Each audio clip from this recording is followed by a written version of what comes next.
Assalamualaikum warahmatullahi wabarakatuh. Perkenalkan, nama saya Hasnita Nadiro. Saya sebagai co-host. Terima kasih. Assalamualaikum warahmatullahi wabarakatuh.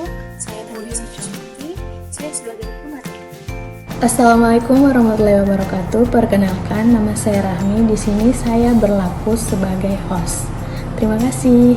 Assalamualaikum warahmatullahi wabarakatuh. Perkenalkan, nama saya Zahra Syaida selaku MC dan moderator. Terima kasih. Assalamualaikum warahmatullahi wabarakatuh. Perkenalkan, saya Zizi Arsyatanusito. Di sini saya selaku pemateri. Terima kasih. Assalamualaikum warahmatullahi wabarakatuh. Waalaikumsalam. Waalaikumsalam warahmatullahi wabarakatuh. Selamat siang.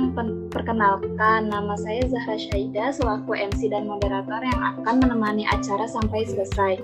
Selamat datang di penyuluhan tentang masalah ibu hamil, khusus masalah kekurangan energi kronis atau disebut juga KEK pada ibu hamil, yang akan dijelaskan oleh Saudari Nadia dan Zizi, yaitu salah satu mahasiswi Gizi Universitas Muhammadiyah Jakarta.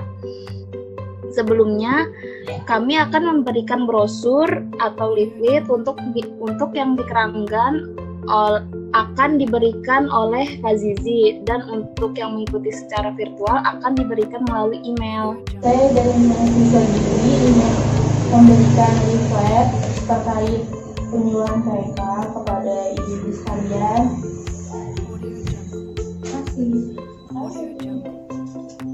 Sudah Kak Zizi? Iya. Sudah. Baik, tanpa berlama-lama kita sapa terlebih dahulu ya pemateri pertamanya. Assalamualaikum Kak Nadia, gimana? Sehat? Alhamdulillah sehat. Gimana Zahra? Alhamdulillah baik, sehat.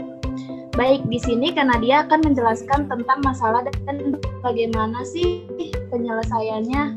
Yuk kita simak, silahkan Kak Nadia. Iya, terima kasih. Sebelumnya, Assalamualaikum warahmatullahi wabarakatuh. Waalaikumsalam warahmatullahi wabarakatuh. Terima kasih untuk ibu-ibu yang ada di Keranggan dan teman-teman yang mengikuti penyuluhannya secara virtual. Di sini saya akan menjelaskan atau memberikan sedikit edukasi KEK atau kurangnya energi kronis pada ibu hamil. Boleh di next.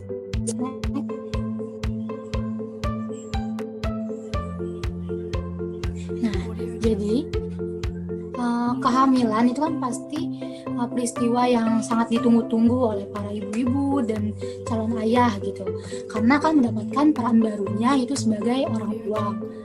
Lalu maka dari itu tuh ibu-ibu atau teman-teman nih, kalau misalkan di rumahnya ada kakaknya atau saudaranya yang hamil, itu harus memperhatikan beberapa hal dalam masa kehamilan. Yang pertama itu tingkatkan mengkonsumsi asupan gizi, karena kebutuhan asupan gizi itu bukan untuk ibunya saja, tetapi untuk janinnya.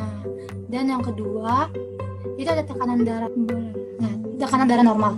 Jadi, selain kebutuhan, tekanan darah ibu hamil itu juga harus dikontrol, tinggi maupun rendahnya, karena beresiko pada ibu hamil.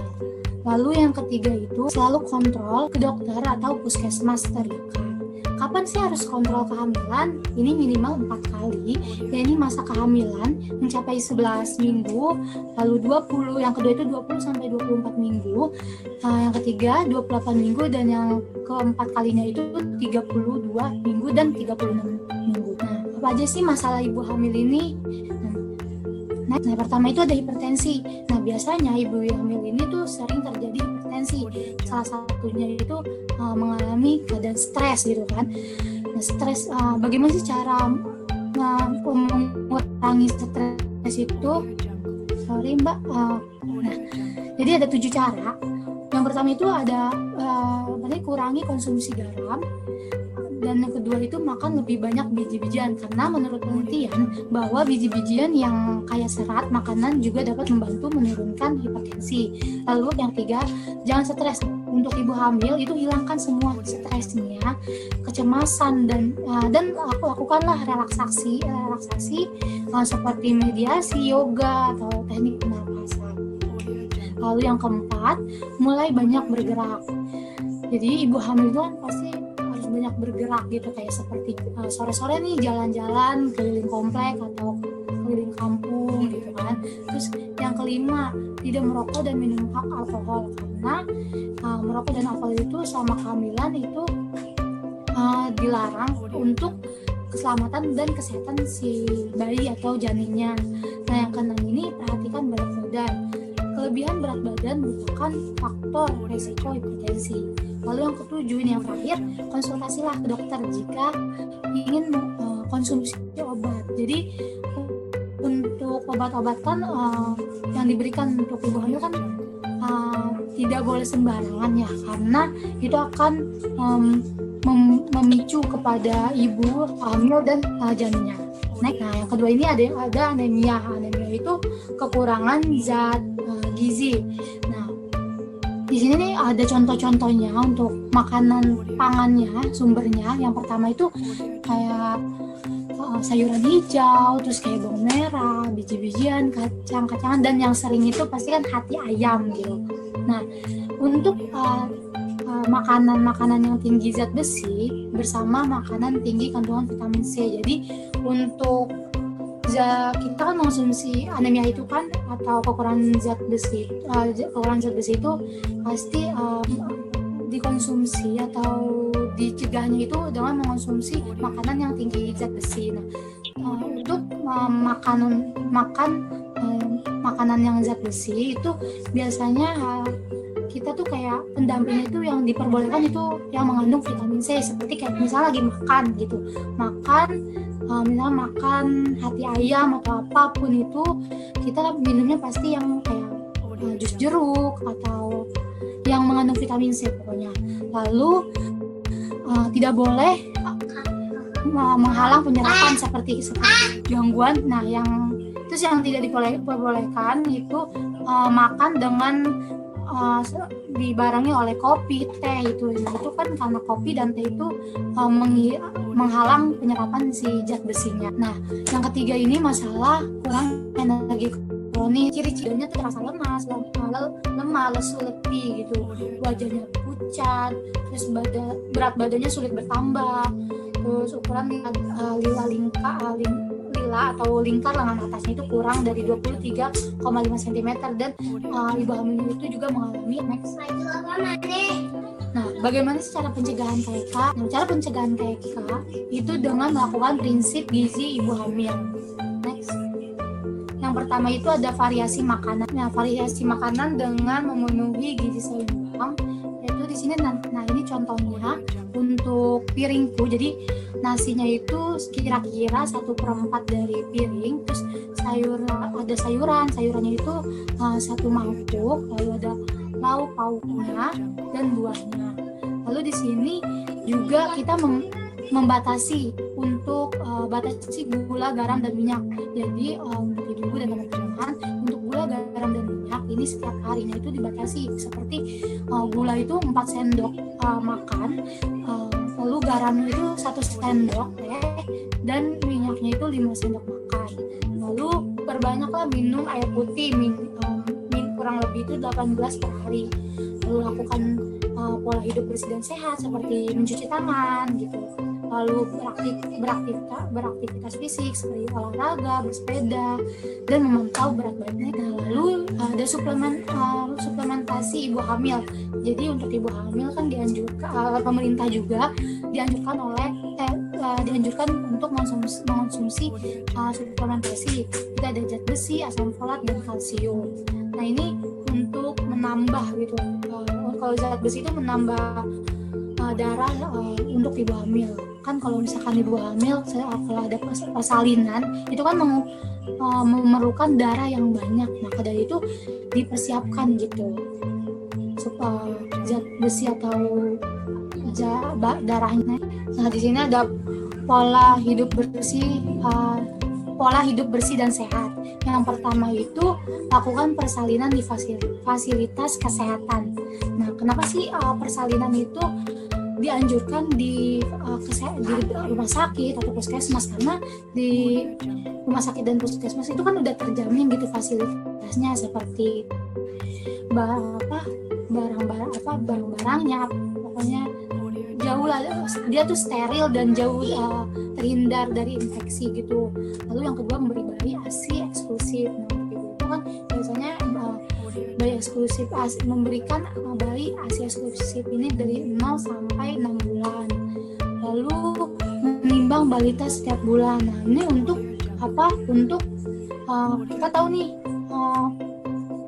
pemantauan berat badan si bayi kita gitu, bayi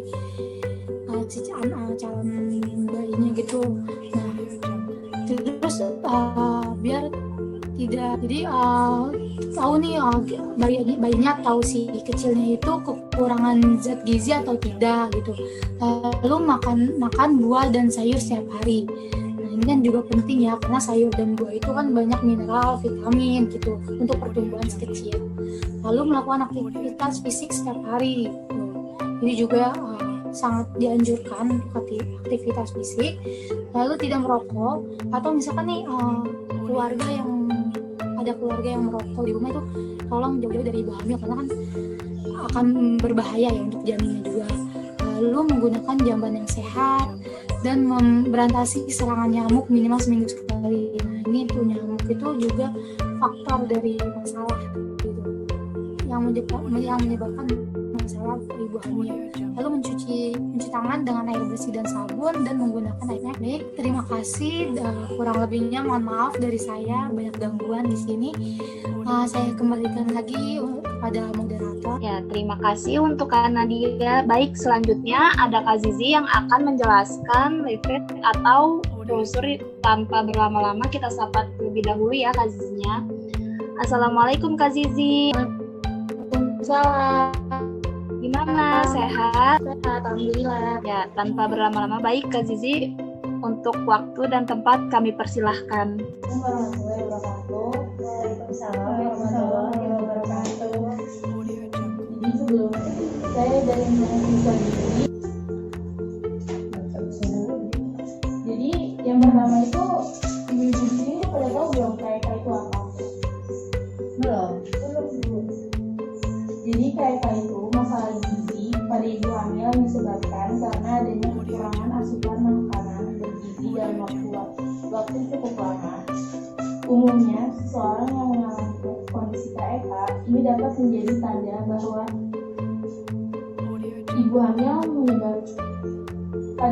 menyebabkan energi tidak bisa keluar masuk dengan seimbang dalam tubuh, sehingga memicu gangguan kesehatan yang lainnya. Nah, ada dampak KK nih buat ibu hamilnya. Nah, kalau yang pertama buat ibu hamil itu meningkatkan resiko anemia, pendarahan, terus terkena penyakit infeksi.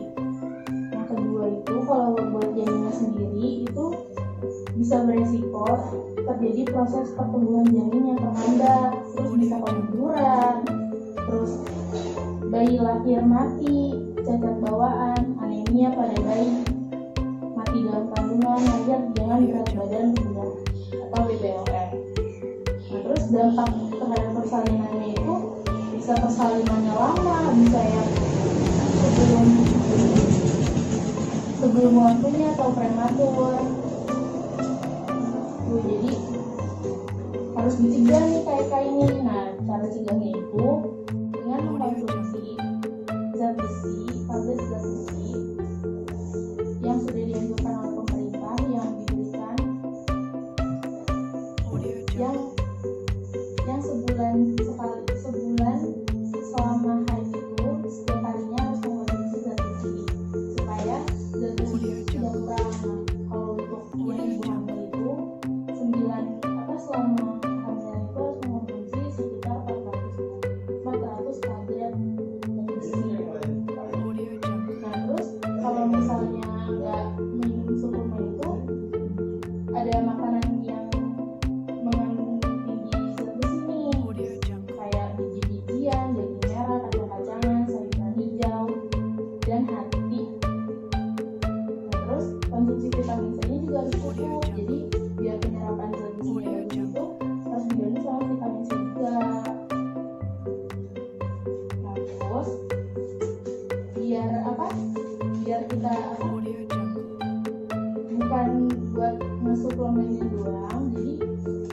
juga harus menganut prinsip gizi seimbang. Yang pertama itu konsumsi makanan beragam, bersih, aktivitas fisiknya juga harus bagus, terus harus memantau berat badan juga, jadi biar mengurangi resiko KEK.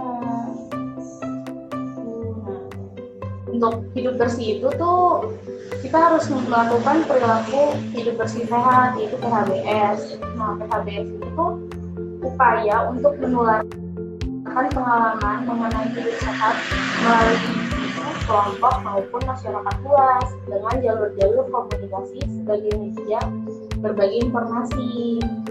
Jadi kayak kita rajin cuci tangan yang bersih, makan makanan yang seimbang, terus habis itu ASI eksklusif, terus sering bawa bayi ke posyandu untuk pemantauan berat badan bayinya.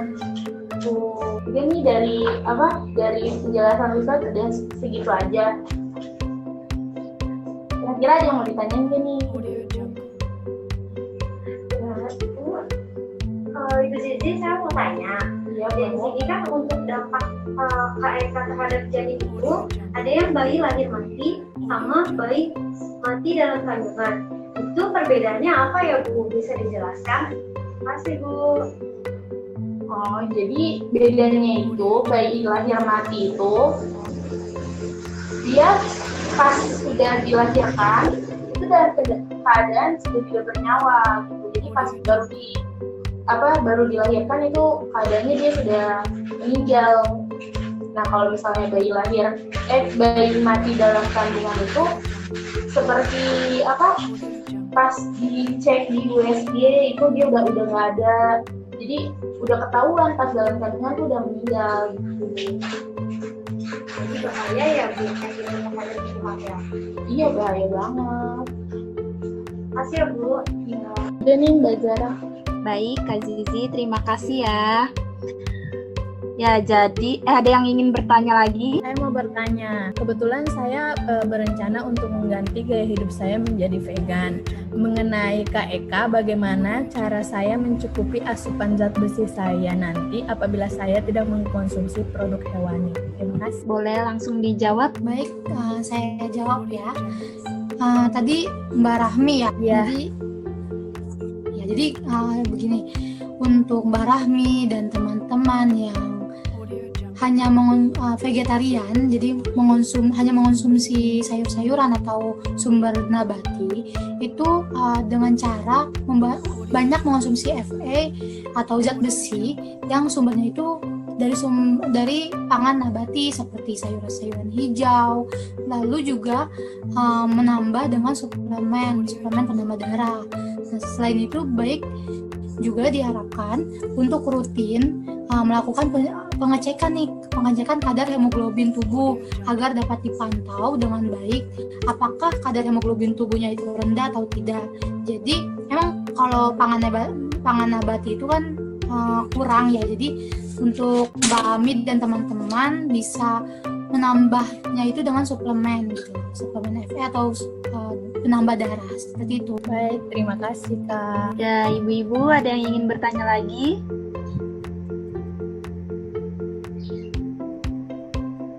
Sepertinya cukup ya. Ya, jadi kesimpulan materi hari ini adalah penuhi gizi seimbang dan menjaga pola hidup bersih dan sehat. Baik, untuk acara penyuluhan hari ini, terima kasih Kak Nadia dan Kak Zizi serta teman-teman semua yang mengikuti acara ini sampai selesai. Kurang lebihnya mohon maaf. Wassalamualaikum warahmatullahi wabarakatuh. Sampai jumpa di penyuluhan berikutnya. Waalaikumsalam warahmatullahi wabarakatuh. Terima kasih ya. Maaf kalau misalkan ada kurang-kurang. Makasih yang sudah hadir guys, Muti, Sabrina. Terima kasih ya. Nangis.